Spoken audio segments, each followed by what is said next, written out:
Sokaklar geçiyorum, sızım hüznüm gölgem benim. Caddeler aşıyorum, gözyaşlarım en sessiz dilim.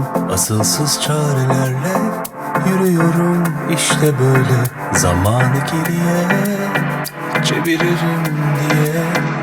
Acılar yaşıyorum, kavuşmak bedeliyle bekliyor biliyorum. Az ötemde o sessizce adımlarım yaklaştı. Görüyorum orada işte kayboluverdi yine sokaklar arasında.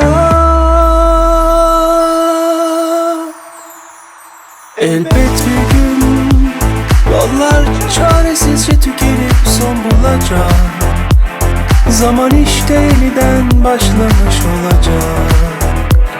İnanırım kalbim onunla sonsuza dek yaşayacak.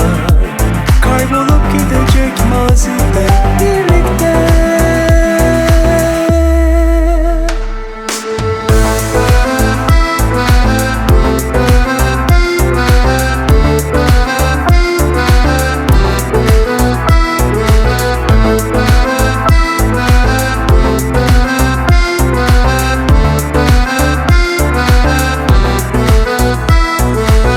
Sokaklar geçiyorum, sızım hüznüm gölgem benim.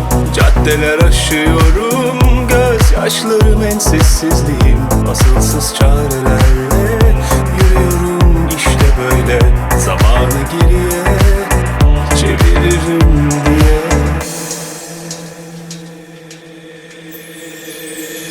Elbet bir gün yollar çaresizce tükenip son bulacak.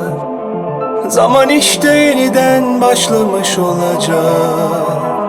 İnanırım kalbim onunla sonsuza dek yaşayacak.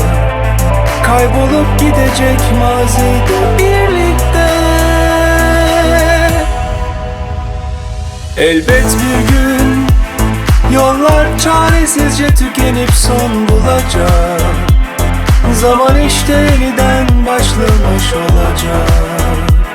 İnanırım kalbim onunla sonsuza dek yaşayacak.